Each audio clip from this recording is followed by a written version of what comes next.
Usa ka pagtuo, usa ka tingog, usa ka katawhan.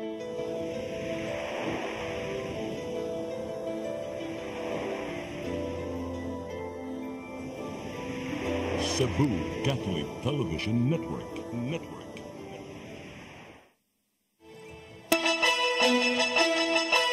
Uluhan sa mga balita sa Sayri 47. 16 ka mga stalls nga namaligya og pabuto sa South Road Properties giinspeksyon sa kapulisan.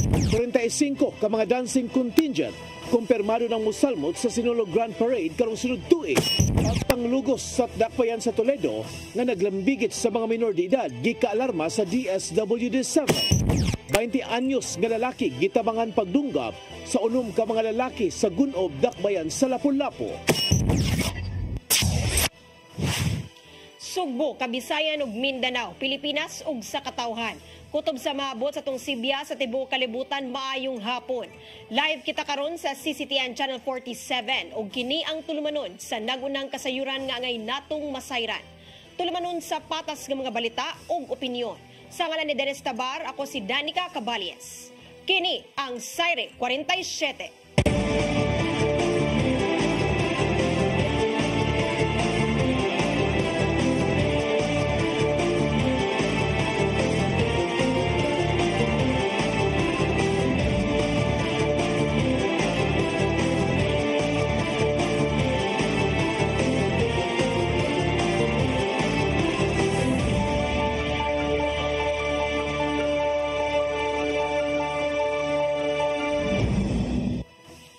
Karon sa kompletong detalye sa mga balita, kapulisan sa dakbayan sa Sugbo misusi sa 16 ka mga tindahan ug pabuto sa South Road Properties aron masiguro nga nasunod ang mga lagda ug malikayan ang disgrasya. Lakip sa gipangandaman sa Cebu City Police Office ang pagsugat sa bag-ong tuig sunod semana. Ang kasayuran hatod ni Arnold Bustamante. Gitagsa-tagsa sa pagsusi sa hipis sa kapulisan sa Depensa Sugbo, Police Colonel Antonito Cañete, uban sa hipis sa Regional Civil Security Unit 7 ug sa Bureau of Fire Protection ang 16 ka mga stall sa South Road Properties nga naninda og mga pabuto ug mga fireworks. Gipangtan-aw ang ilaga mga paninda kung gisagulan ba kini o mga pabuto nga inangkat gikan sa gawas sa nasod nga hugot nga gidili sa balaod sa Pilipinas. Lagip sa gisusi kung kumpleto ba sila sa mga papel sama sa permit gikan sa PNP, lokal nga kagamhanan ug kung nasunod ba ang mga lagda sa safety sama sa pagbutang og mga karatula nga gidili ang pagpanigarilyo sa duol sa stalls, lagip na ang pagbutang og tab nga doon isulod nga tubig og fire extinguisher nga daling maggamit kung nga motumaw ang sunog. Nakita hinuni Cañete nga kompleto ra ang tanang nga mga gipresentar sa mga tag-iya.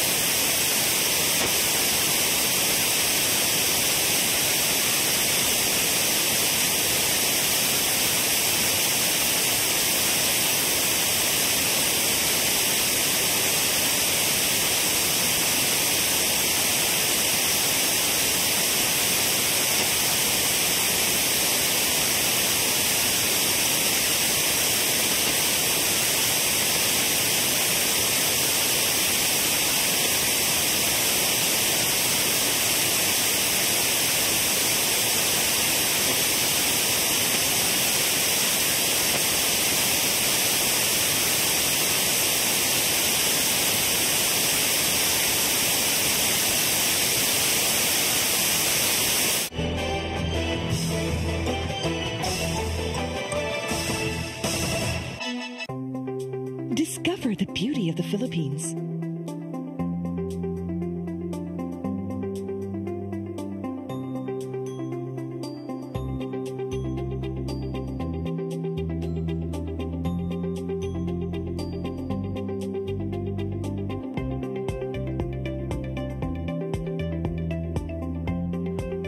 With Philippine Airlines, the country's flag carrier.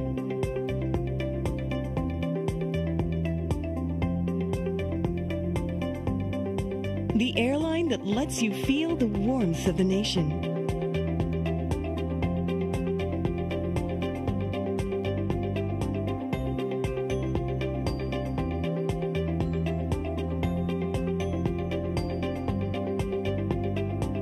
Mabuhay!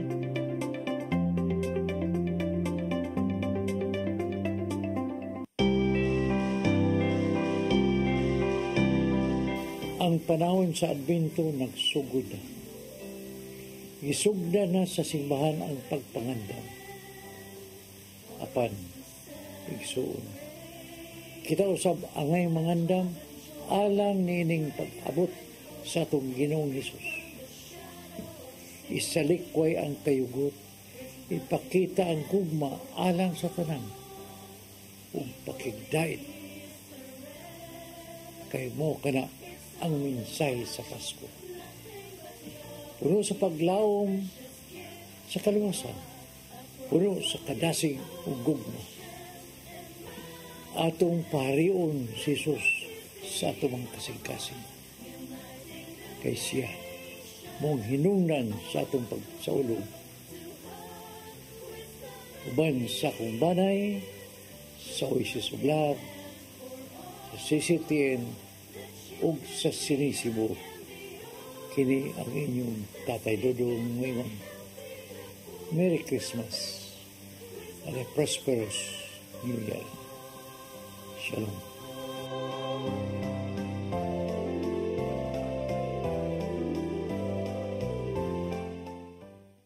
Start today. Unlock the secret to a healthier you. You're worth it. Health is wealth. Health plus. Easy flow and health lift plus. Health is wealth.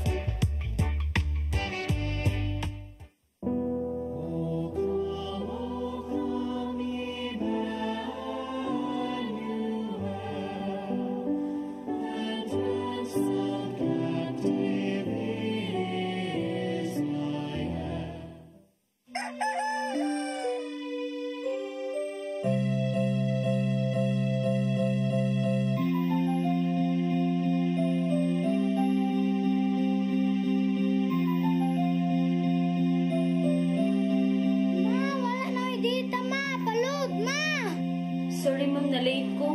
Nangita pa mong gusto para internet sa kong anak ma'am. Ay, wala na yung problema. Mag-Sinisibo! Sinisibo, Sinisibo. For your internet connection.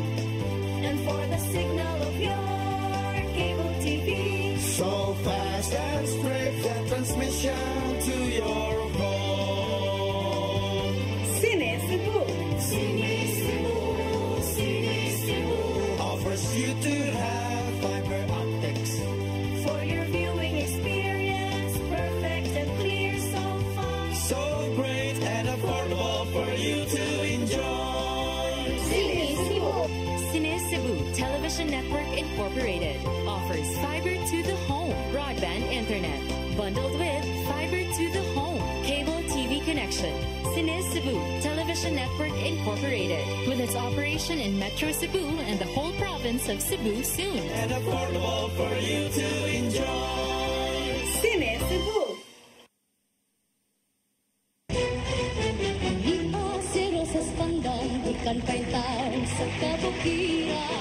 Sharon Reyes, lumad ginagang Karkar Cebu. Nagsugod og awit sa edad nga 2 anyos o nagsugod og salmot sa mga singing contest dihang 7 anyos pa lang. Nakahuman sa kursong Bachelor of Secondary Education, major in English sa Cebu Normal University. Nahimong Best Interpreter sa Cebu Pop Music Festival. Nakakuhag national recognition dihang nahimong first runner-up sa Star in a Million. Kinahimo ay nahimong hagdanan sa iyang kalampusan ug sa ubay-ubayng pasidungog nga iyang ganawan. Sharon Reyes, karpo sa Subo, Subuano ni.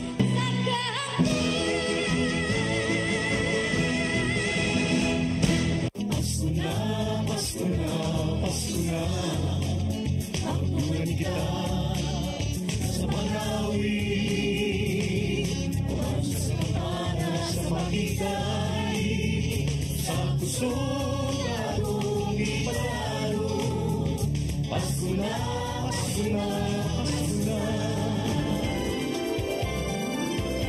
Mga suganag idakila, mga parol na masila. Kay Pasko na usab sa ulugon ta. Sa tumang kalipay kung kasaya.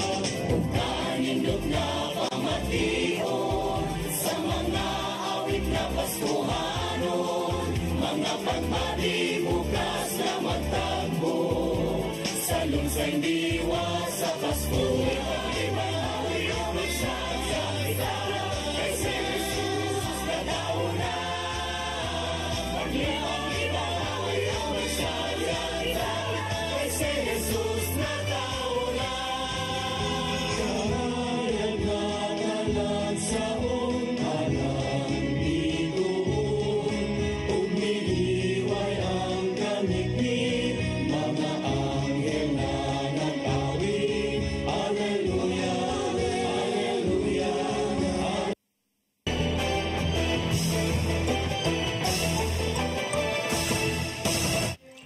Balik sa atong mga balita, kapulisan sa Dakbayan sa Sugbo misusi sa 16 ka mga tindahan ug pabuto sa South Road Properties aron masiguro nga nasunod ang mga lagda ug malikayan ang disgrasya.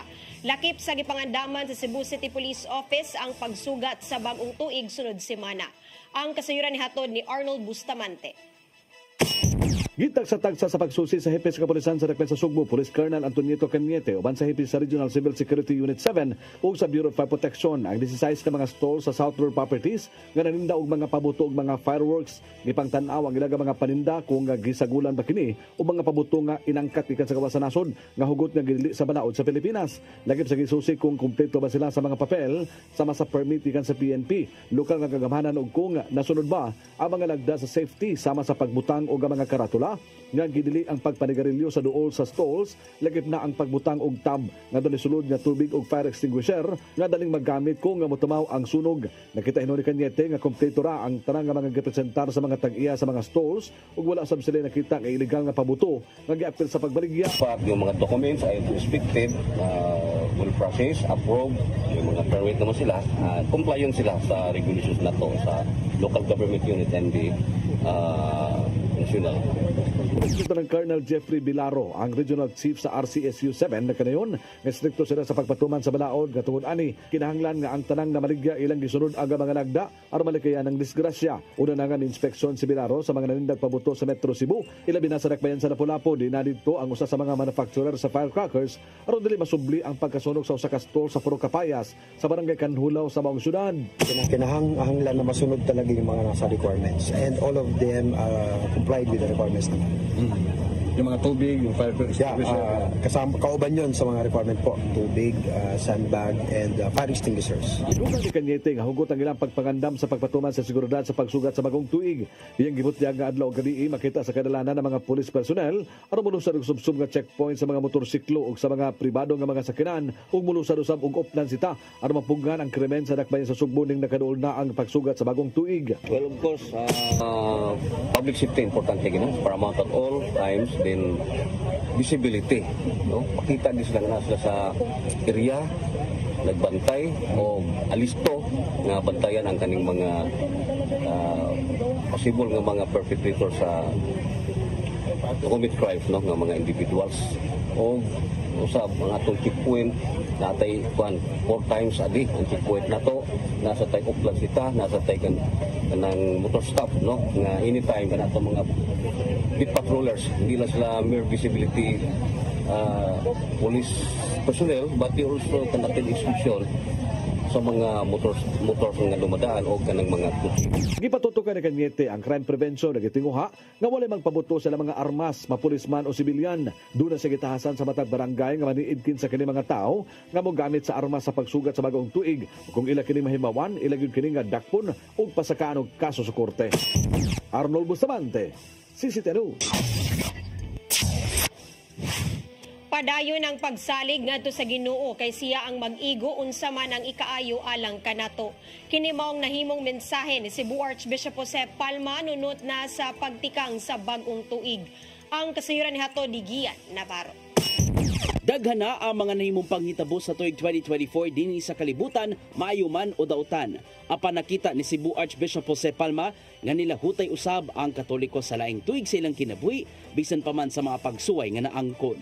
Silang gipangutana sa news team si Palma bahin sa unsa man ang angayang kapanaminan sa tuig 2024 nga mahimong madala ngadto sa tuig 2025. Gitubag niya nga bisan pa man sa daghang mga pagsuway sa palibot, gipasalig gyud ang matag usa sa dakong gugma sa Ginoo tungod kay Uray, wala gyud makabuwag sa isig ka tawo gumikan sa naangkong gugma gikan sa kahitasan. Hinaot kita nga di ta mapadano paglaom. On the contrary, may we continue to believe that God in His own mercy has in store for us many wonderful things. Karong 2025 sa ulugon ng Jubilee Celebration sa Simbahang Romano Katoliko, samtang lauman ang nagkainit nga kawa sa pamulitika sunod tuig alang sumabot nga midterm elections.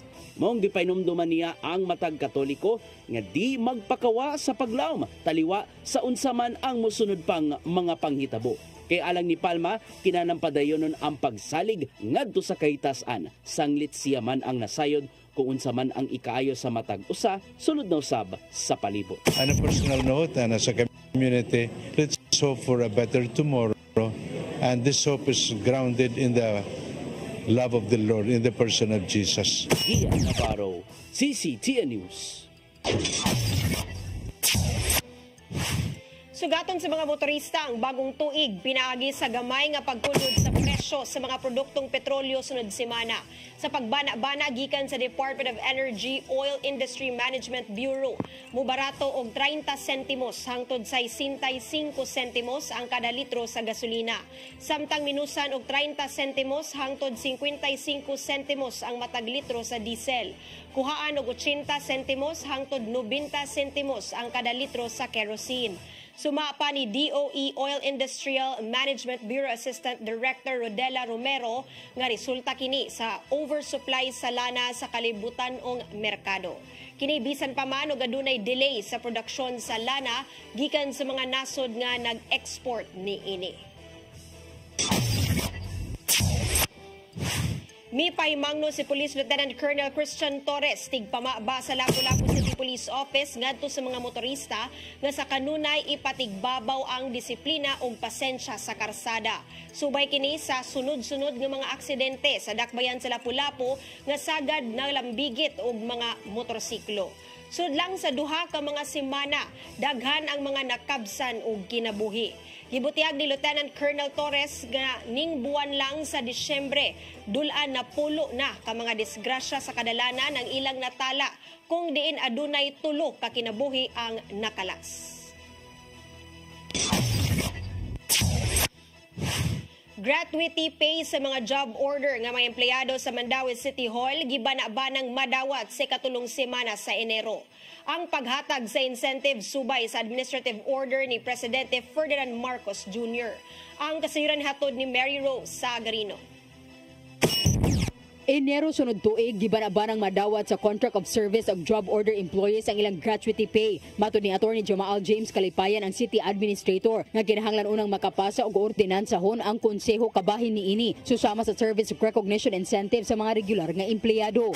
Dali ra hinuuna kay ma-expedite ra man sa SP no. Magbalig 2 sessions ra na pero ang importante na ipabuton o di mahurot. Ang paghatag og gratuity pay subay sa Administrative Order No. 28 ni Presidente Ferdinand Marcos Jr. pagila sa kahago sa mga JO sa ilang partisipasyon sa pagpatuman sa nagkalain-laing programa sa gobyerno o paghatod sa mga serbisyo ngadto sa katawhan. Kini gipirmahan ni Marcos human sa iyang Administrative Order paghatag og 20,000 pesos nga service recognition incentive sa mga regular nga empleyado sa gobyerno. Base sa Administrative Order, ang gratuity pay moabot sa 4,000 ngadto sa 7,000 pesos depende sa gidugayon sa serbisyo sa mga job order employees o contract of service. Ang mga nakaserbisyo og labing minus 4 ka buwan sa wala pang Disyembre 15 adunay katungod sa gratuity pay nagkantidad og 5,000 pesos ngadto sa 7,000 pesos. Samtang sa minus 4 ka buwan mahimong makadawat og 4,000 pesos ngadto sa 5,000 pesos. Ang Mandaue adunay moabot sa kapin 3,200 ka mga JO. Ang syudad naghatag usab og differential matag Disyembre nga moabot sa dulan 5,000 pesos. Annual o actually we do that twice a year no. For ang first nga grant sa differential will be in time for the Charter Day. And then ang next nga grant is in time for the Christmas. Mary Rose Sagarino, CCTN News. Mga musayang sa Sinulog Grand Parade sa sunod tuig, miabot na sa 45 ka mga contingent. Samtang moderitso na sa Grand Parade ang mga manayaw gikan sa Cebu Province. Ang kasayuran ni Hatod Gian Navarro. Mobot na sa 45 ang dancing contingents alang sa umabot nga Sinulog Grand Parade karong Enero 2025 sa Cebu City Sports Complex. Mas taas kini gikan sa 14 ka mga grupo nga nanayaw ato sa Sinulog 2024 nga gibaygayon kani ato sa South Road Properties. Apil sa mong gidaghanon ang mga guest contingents gikan sa Cebu City Government, Cebu Provincial Government ug ang Mascara Festival gikan sa Bacolod City. Mas taas gikan sa nahimong target ni Mayor Raymond Alvin Garcia nga hangtod 40 ang contingents nga manayaw ngadto sa mga lokal ug langyaw nga bisita. Sumapa ni Sinulog Foundation Incorporated Executive Director Elmer Jojo Labella nga laumang masugdan og sayo ang parada karong Enero 19 sunod sa iyang ruta. Nasayran nga adunay pipila ka mga contingents gikan sa lalawigan sa Sugbo ang moderetso na og sayaw ato sa Grand Parade.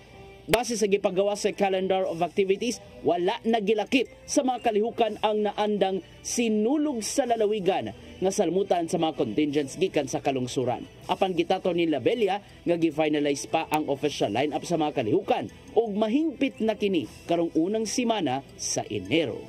Gian Navarro, CCTN News.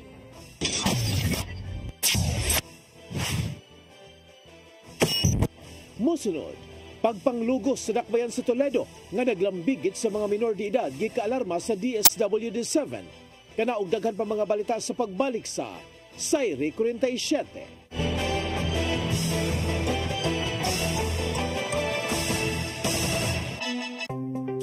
Discover the beauty of the Philippines.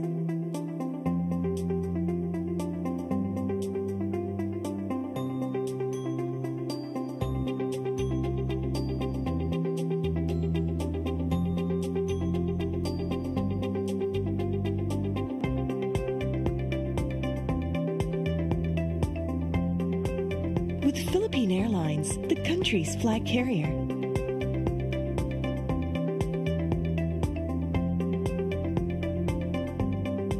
The airline that lets you feel the warmth of the nation.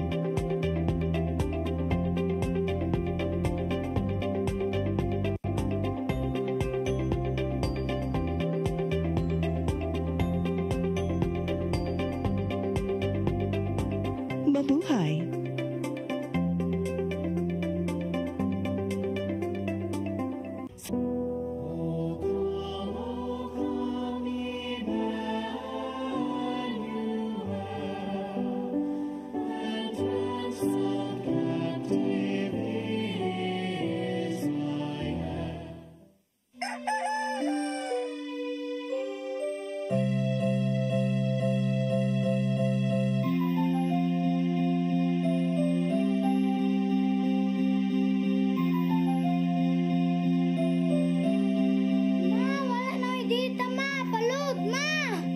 Sorry ma'am, na-late ko. Nangita pa mong gusto para internet sa kong anak ma'am. Ay, wala na yung problema. Mag-Sinisibu! Sinisibu, Sinisibu. For your internet connection. And for the signal of your cable TV. So fast and straight the transmission to your phone. Sinisibu! Sinisibu, Sinisibu. Offers you to have fiber optics. For your viewing experience, perfect and clear so fast. So great and affordable for you to enjoy. Sinisibu. Sinisibu Television Network Incorporated offers fiber to the home broadband internet bundled with fiber to the home cable TV connection. Sinisibu Television Network Incorporated with its operation in Metro Cebu and the whole province of Cebu soon. And affordable for you to enjoy. Sinisibu!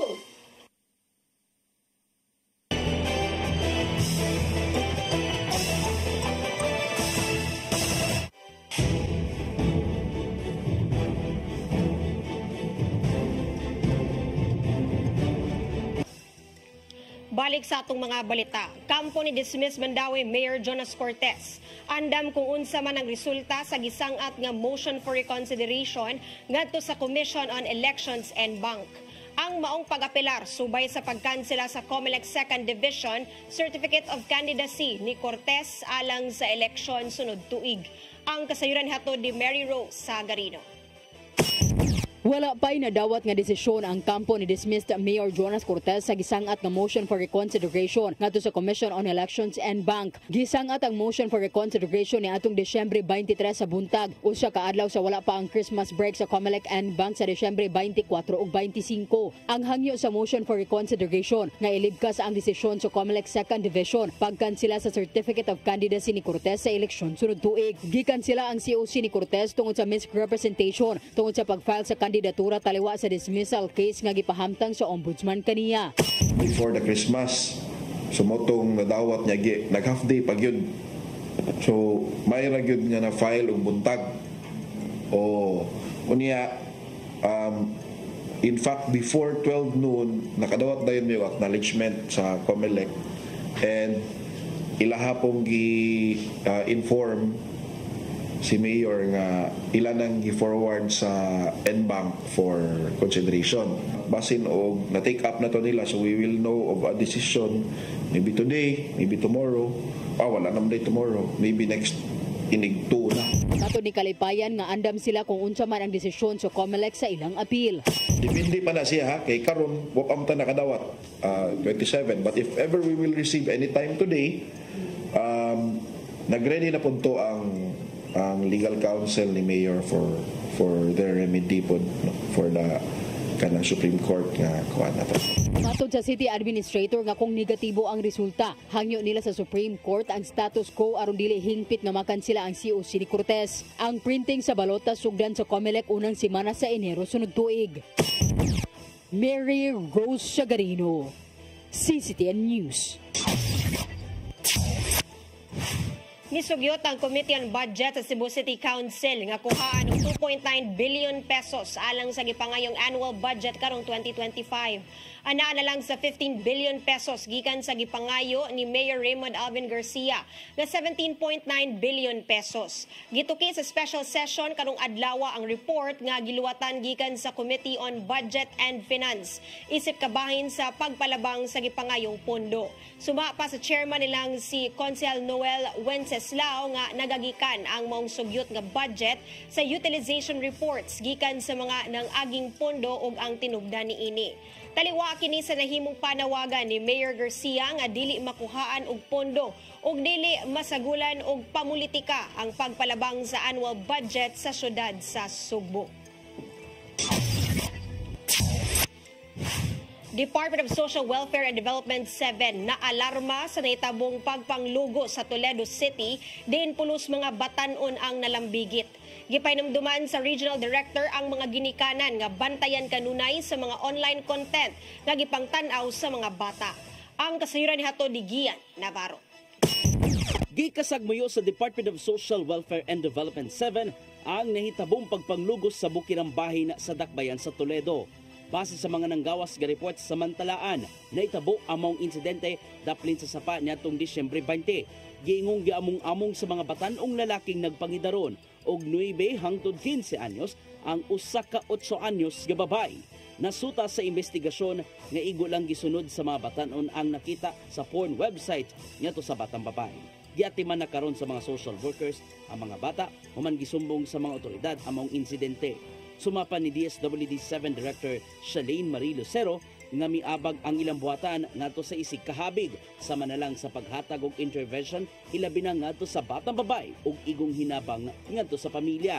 They provided some food and medical assistance. Unya nadala na sad ang bata sa Pink Center. It is part of the process or protocol no sa usa ka bata nga mabiktima sa rape nga madala sa Pink Center para ma-evaluate, ma-assess ug unsa ang mas maayo nga mga interventions para sa iyaha while after sa nahitabo sa maong pagpanglugos. Tungod dito ipainumdum si Lucero sa mga ginikanan nga magbantay pirmi sa mga online content nga gipangtan-aw karon sa mga bata. Apektado ang mamahimong pagdako tungod sa mga dili maayong mga butang na ilang nakita sa internet ug mahimong sundugon. Mong kinanglanon ang paggiya sa mga ginikanan ngadto sa iyang anak. Tao nga butang.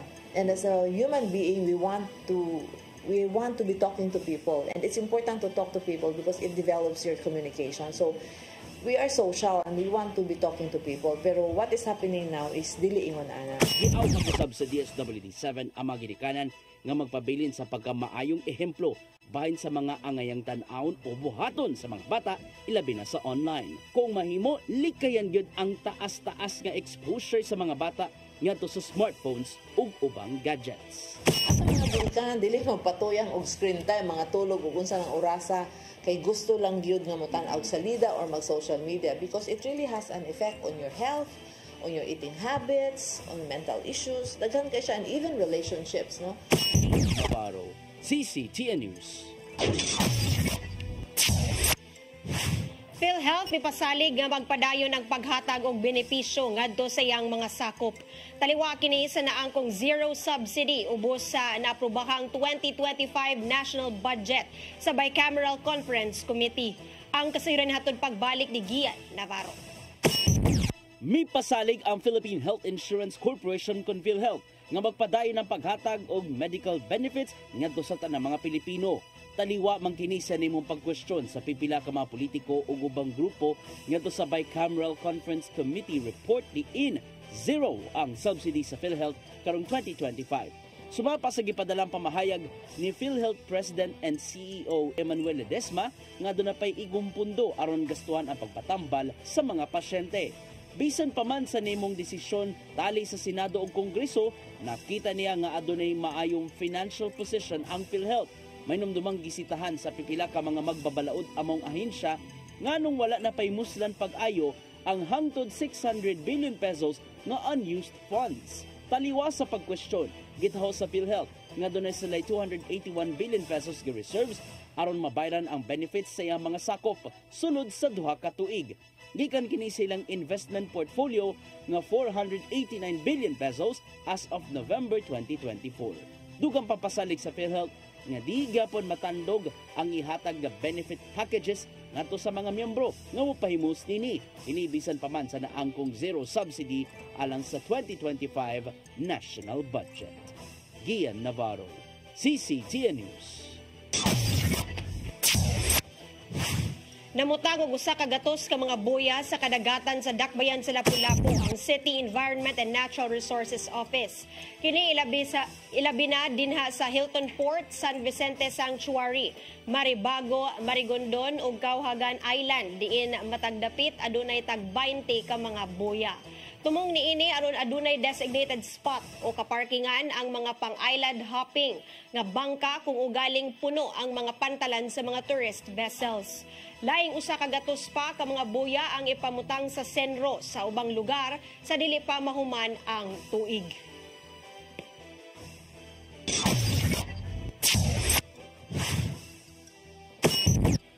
Mosunod, 20 anyos nga lalaki gitabangan pagdunggab sa unom ka mga lalaki sa Gunob, Dakbayan sa Lapu-Lapu.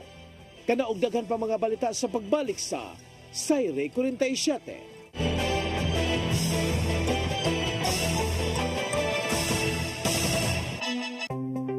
Discover the beauty of the Philippines.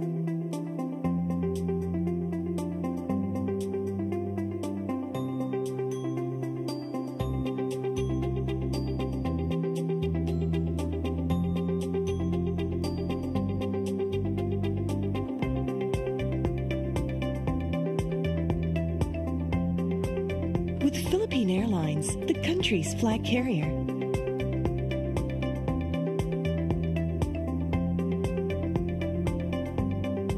The airline that lets you feel the warmth of the nation.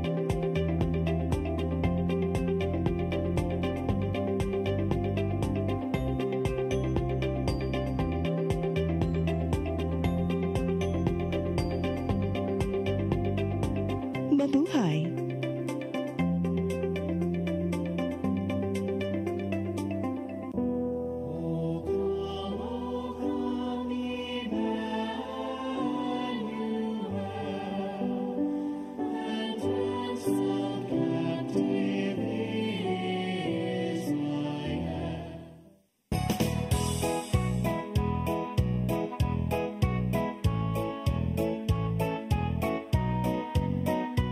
May the light of laughter, warmth of love, and joy of gratitude be with us all this coming holiday.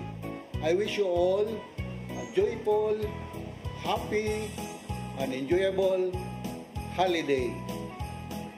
Challenges in life is always a blessing and an opportunity. Christmas is the time to get together, to long lost friends and relatives. Bonding is important in order for us to continue living happily. Mayong Pasko sa tanan o bulahang bagong tuig.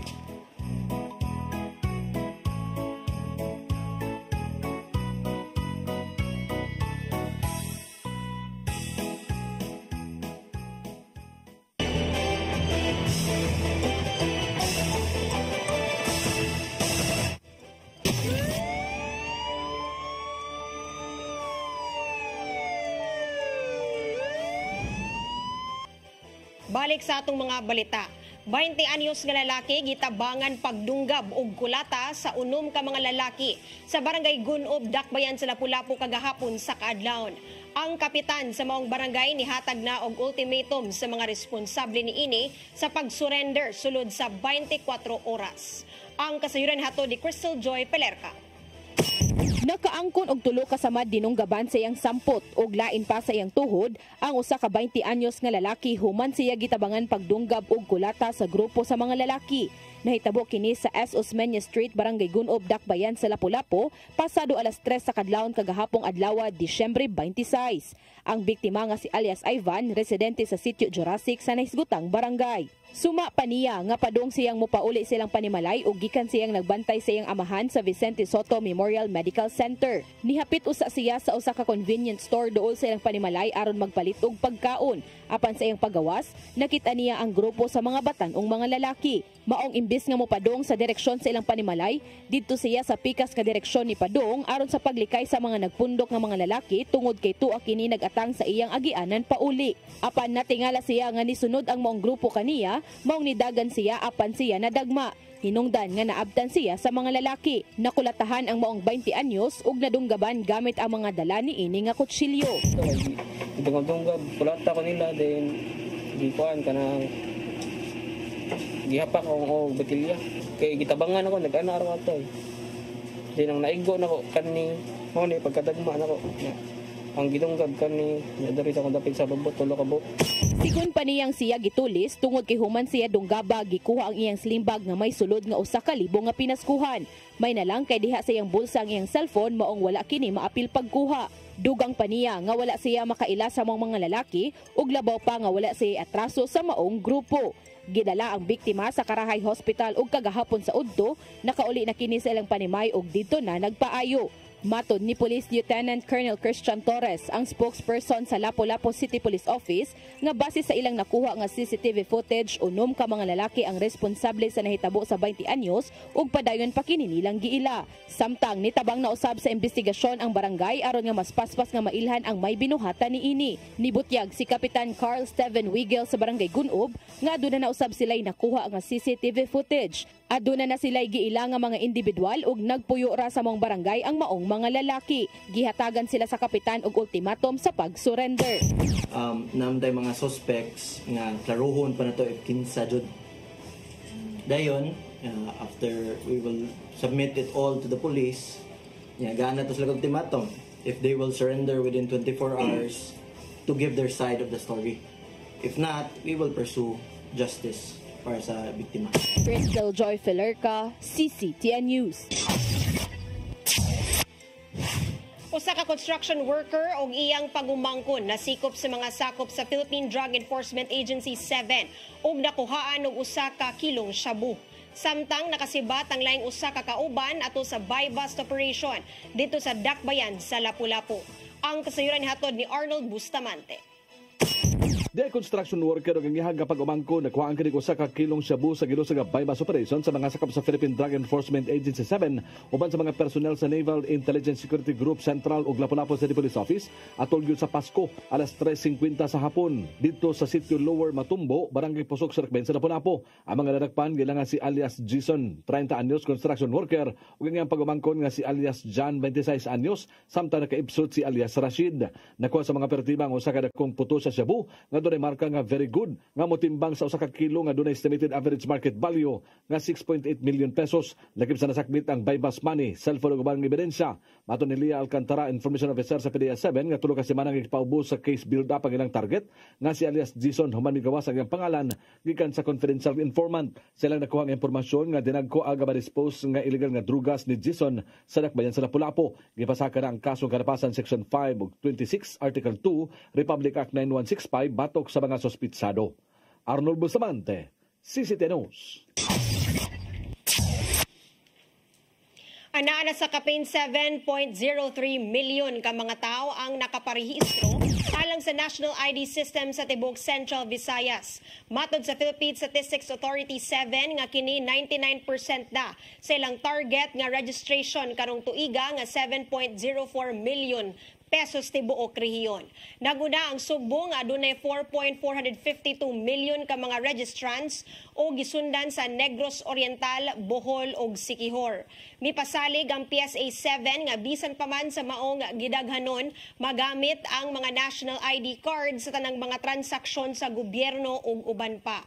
Samtang gigamit na ang kapin 4.5 milyon ka mga national ID cards o 2.4 milyon ka mga national ID nga nakaprint usab sa papel. Giawhag usab sa PSA 7 ang ubang mga tao nga pahimuslan ang digital format sa national ID pinaagi sa pagbisita sa website nga national-id.gov.ph.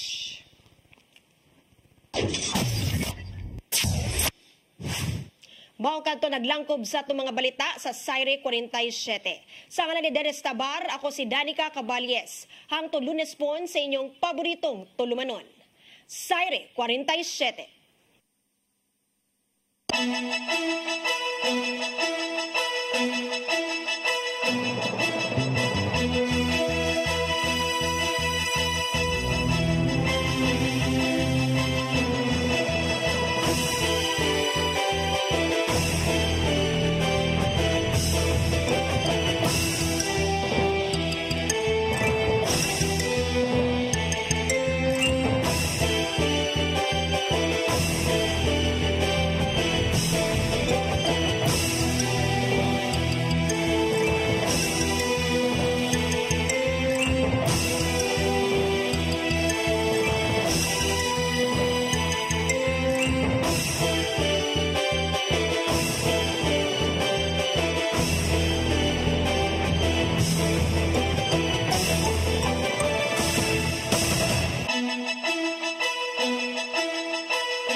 Ang panahon sa Advento nagsugod.